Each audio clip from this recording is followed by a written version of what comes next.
اور اس میں ایک جگہ لکھا ہوا ہے کہ جو لوگ منافق ہیں، منافق ہپوکریٹ کو کہتے ہیں، ڈس بلیور ہیں، ان کو گھات لگا کے تم مارو۔ کون سی کتاب دنیا میں ایسی ہے مذہب کی جو کسی کو مارنے، کسی کو کاٹنے کا حکم دیتی ہو؟ جب کتاب کے اندر پرابلم ہے اور اس کتاب کو کوئی ڈینائی نہیں کرنا چاہتا، اس کتاب میں 1400 سال سے جو زیر زبر ہے، نقطہ ہے، اوپر ہے، نیچے ہے، جب اس کو نہیں بدلا جا سکتا تو آپ چاہتے ہیں کہ اس کو پڑھنے والے لوگ۔ اعوذ باللہ من الشیطان الرجیم، بسم اللہ الرحمن الرحیم، الحمدللہ رب العالمین، والصلاة والسلام علی اشرف المرسلین وعلی آلہ وصحابہ اجمعین۔ السلام علیکم ورحمۃ اللہ وبرکاتہ۔ اس دور کے شرپرست اور سرکشوں کی جانب سے یہ جھوٹا دعویٰ کیا جا رہا ہے کہ دین اسلام میں زبردستی یعنی تشدد، وائلنس ہے، اور وہ قرآن میں سورہ توبہ کی آیت نمبر 5 کا حوالہ دے کر ایک جھوٹی فضا بنانے میں لگے ہیں جس کے ذریعے وہ اسلام کے خلاف اپنا زہر اگل سکیں۔ یہ ویڈیو ان تمام سرکشوں کے جھوٹے تبصروں کا پردہ فاش کرنے کے لیے بنائی گئی ہیں جو وہ ہمیشہ سے سورہ توبہ کی آیت نمبر 5 پر کرتے ہوئے آ رہے ہیں۔ قرآن کی آیتوں کو سمجھنے کے لیے بنیادی طور پر ہمیں یہ جاننا ضروری ہے کہ نزول وحی کس عبارت یعنی کس کانٹیکسٹ میں نازل ہوئی ہے، مطلب اس آیت کا تاریخی عبارت یعنی ہسٹوریکل کانٹیکسٹ اور ہسٹوریکل پرسپیکٹ کیا ہے، نزول وحی کے وقت کیا معاملات چل رہے تھے، اور کسی بھی آیت کی پچھلی اور اگلی آیت کیا ہے، یعنی اس کا انٹر ریلیشن اور انٹر ڈپینڈنسی کیا ہے۔ یہ سارے چیزوں کو چھوڑ کر یعنی ہسٹوریکل کانٹیکسٹ، ہسٹوریکل پراسپیکٹ اور انٹر ریلیشن اور انٹر ڈپینڈنسی یہ نہیں بتا کر قرآن کی آیتوں کو توڑ مڑوڑ کر لوگوں کو اپنے جھوٹے تبصروں سے گمراہ کرتے ہیں اور اسلام کی تعلیمات کو ایک الگ ہی رنگ سے پیش کرتے ہیں۔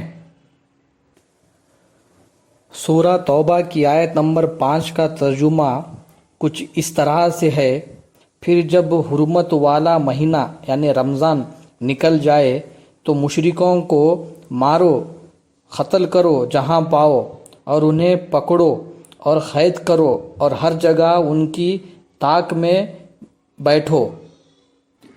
اور اس آیت کو دشمنان اسلام آج کے دور کو جوڑ کر پیش کرتے ہیں۔ آئیے اب دیکھتے ہیں اس سورہ اور اس آیت کا نزول کب ہوا، کیوں ہوا، کہاں پر ہوا۔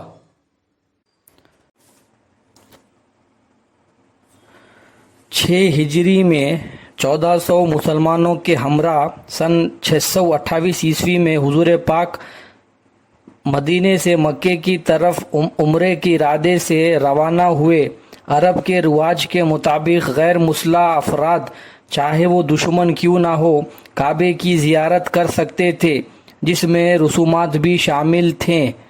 یہی وجہ تھی کہ مسلمان تقریباً غیر مسلح یعنی بنا ہتھیار کے تھے، مگر عرب کے رواج کے خلاف مشرکین مکہ نے حضرت خالد بن ولید جو بعد میں مسلمان ہو گئے، ان کی قیادت میں 200 مسلح سواروں کے ساتھ مسلمانوں کو حدیبیہ کے مقام پر مکے کے باہر ہی روک لیا۔ رسول اللہ نے حضرت عثمان غنی کو رضی اللہ تعالیٰ عنہ کو سفیر بنا کر یعنی میسنجر یا انٹرمیڈیٹر بنا کر مکہ بھیجا۔ انہیں وہاں روک لیا گیا۔ ان کے واپس آنے میں تاخیر ہوئی تو آپ صلی اللہ علیہ وسلم صحابہ سے بیعت لی جو بیعت رضوان کے نام سے مشہور ہے۔ اس بیعت میں مسلمانوں نے عہد کیا کہ وہ مرتے دم تک حضور پاک صلی اللہ علیہ وسلم کا ساتھ نہیں چھوڑیں گے۔ تھوڑی دیر بعد حضرت عثمان رضی اللہ تعالیٰ عنہ واپس آ گئے۔ اس بیعت کی خبر مکے والوں کو ہوئی اور انہوں نے مسلمانوں کو جنگ کے لیے تیار پایا تو صلح پر آمدہ ہو گئے۔ رسول اللہ نے مکے والوں کی شرائط قبول فرما لیا۔ آپ صلی اللہ علیہ وسلم علی ابن ابی طالب رضی اللہ تعالیٰ عنہ سے یہ صلح نامہ لکھوایا۔ صلح حدیبیہ تک مسلمان انتہائی طاقتور ہو چکے تھے، مگر یہ یاد رہے کہ اس وقت مسلمان جنگ کی تیاری کے ساتھ نہیں آئے، اس لیے بعض لوگ چاہتے تھے کہ جنگ ضرور ہو۔ خود مسلمانوں میں ایسے صحابہ بھی تھے جن کو معاہدے کی شرائط پسند نہیں تھی۔ مثلا اگر کوئی مسلمان مکے کے لوگوں کے پاس چلا جائے تو اسے واپس نہیں کیا جائے گا، مگر کوئی مشرک مسلمان ہو کر اپنے بزرگوں کی اجازت کے بغیر مدینہ چلا جائے تو اسے واپس کیا جائے گا۔ مگر حضور پاک صلی اللہ علیہ وسلم کی دانش مندی سے صلح کا معاہدہ ہو گیا۔ اس کے بنیادی شق یہ تھی کہ 10 سال تک جنگ نہیں لڑی جائیں گی اور مسلمان اس سال واپس چلے جائیں گے۔ آئیے دیکھتے ہیں معاہدے کی شرائط۔ ابتدا اللہ کے نام سے۔ امن کی یہ شرائط محمد بن عبداللہ صلی اللہ علیہ وسلم اور سہیل بن عمرو سفیر مکہ کے درمیان طے ہوئے۔ 10 سال تک کوئی جنگ نہیں ہوگی۔ کوئی بھی حضور پاک صلی اللہ علیہ وسلم کا ساتھ دینا چاہے یا ان سے معاہدہ کرنا چاہے تو اس امر میں آزاد ہے۔ اس طرح کوئی بھی قریش مشرکین مکہ کا ساتھ دینا چاہے یا ان سے معاہدہ کرنا چاہے تو اس امر میں آزاد ہے، یعنی کوئی دوسرے قبیلے یا قریش یا حضور پاک صلی اللہ علیہ وسلم کا ساتھ دینا چاہتے ہیں تو دے سکتے ہیں۔ کوئی بھی نوجوان آدمی یا ایسا شخص جس کا باپ زندہ ہو حضور پاک صلی اللہ علیہ وسلم کی طرف اپنے والد یا سرپرست کی اجازت کے بغیر جائے تو اسے اپنے والد یا سرپرست کو واپس کر دیا جائے گا، لیکن اگر کوئی بھی قریش کی طرف جائے تو اسے واپس نہیں کیا جائے گا۔ اور اس سال حضور پاک صلی اللہ علیہ وسلم مکہ میں داخل ہوئے بغیر واپس چلے جائیں گے، مگر اگلے سال وہ اور ان کے ساتھی مکے میں داخل ہو سکتے ہیں، 3 دن گزار سکتے ہیں اور طواف کر سکتے ہیں۔ ان 3 دنوں میں قریش مکہ ارد گرد کی پہاڑیوں سے ہٹ جائیں گے۔ جب حضرت محمد صلی اللہ علیہ وسلم اور ان کے ساتھی مکے میں داخل ہوں گے تو غیر مسلح ہوں گے، سوائے ان سادہ تلواروں کے جو عرب ہمیشہ اپنے ساتھ رکھتے ہیں۔ تو یہ شرائط صلح حدیبیہ میں پائی جاتے ہیں۔ اب دیکھتے ہیں اس کا نتائج، اس کا نتیجہ کیا ہوا۔ اس سال مسلمان جو تعداد میں تھوڑے اور غیر مسلح تھے جنگ سے بچ گئے اور اس سے اگلے سال مکے میں داخل ہوئے۔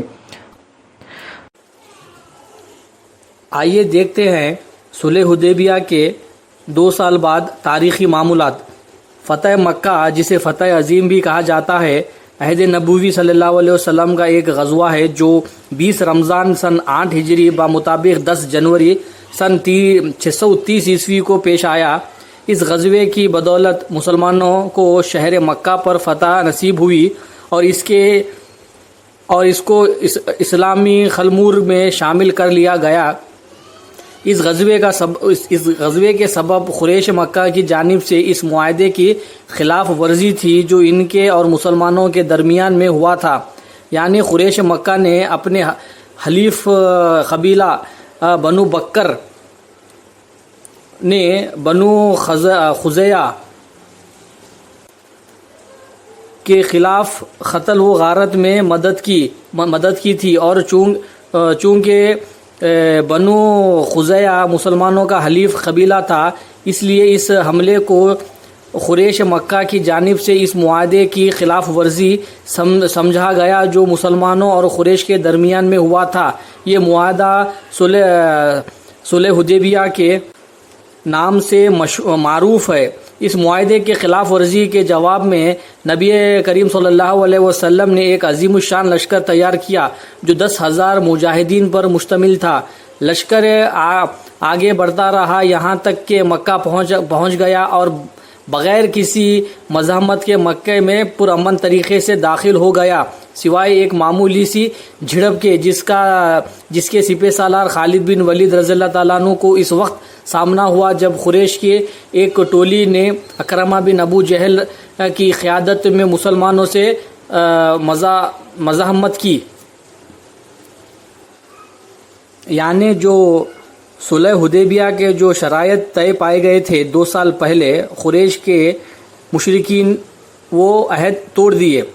آئیے پس منظر، صلح حدیبیہ 10 سال کے لیے ہوئی تھی، مگر 630 کے بالکل شروع میں مشرکین مکہ کے اتحادی قبیلہ بنو بکر نے مسلمانوں کے اتحادی قبیلہ بنو خزیعہ پر حملہ کیا اور کئی آدمی قتل کر دیے۔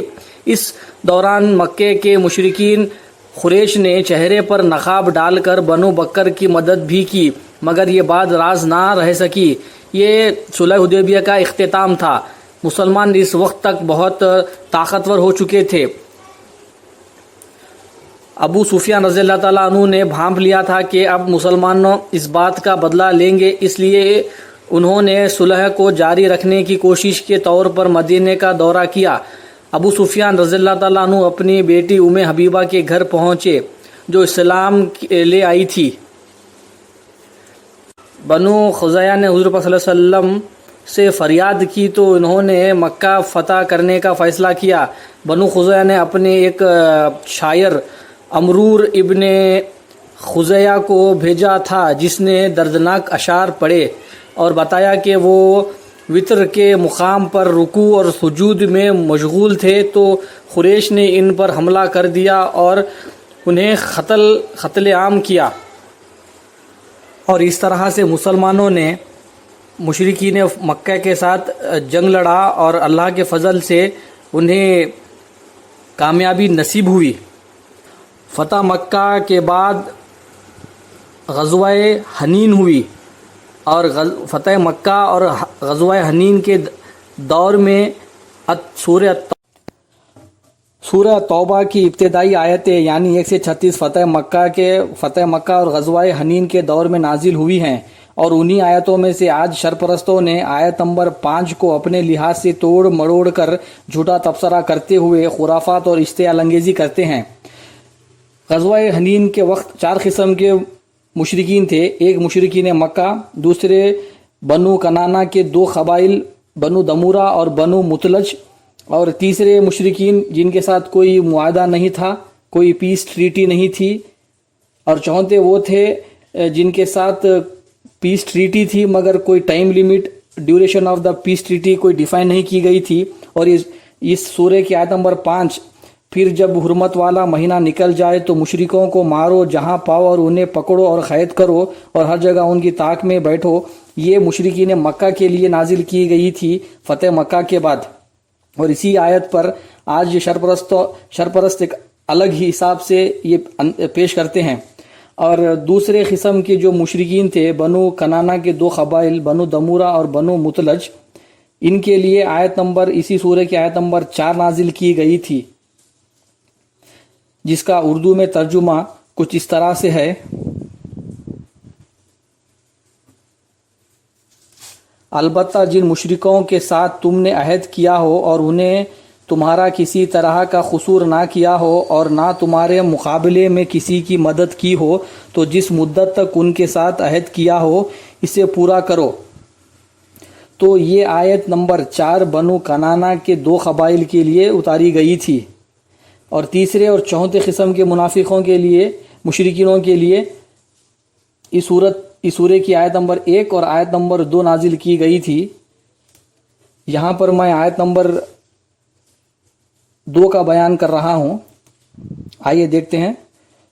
تو مشرکوں، تم زمین میں 4 مہینے چل پھر لو اور جان رکھو کہ تم خدا کو عاجز نہ کر سکو گے۔ تو جن قبائل کے ساتھ جو peace treaty for particular period of time نہیں ڈیفائن کی گئی تھی، ان کے لیے یہاں پر 4 مہینہ کا ذکر ہے۔ اور اسی طرح سے یہ لوگ صرف آیت نمبر 5 کا حوالہ دیتے ہیں، مگر اس کی اگلی آیت نمبر 6 میں اللہ تعالیٰ کہہ رہا ہے: اور اے محبوب، اگر کوئی مشرک تم سے پناہ مانگے تو اسے پناہ دو، کہ وہ اللہ کا کلام سنے پھر اسے اس کی امن کی جگہ پہنچا دو. یہ آیت آج کے شرپرستوں کے گلے سے نیچے نہیں اتر سکتی. یہاں پر وضاحت طور پہ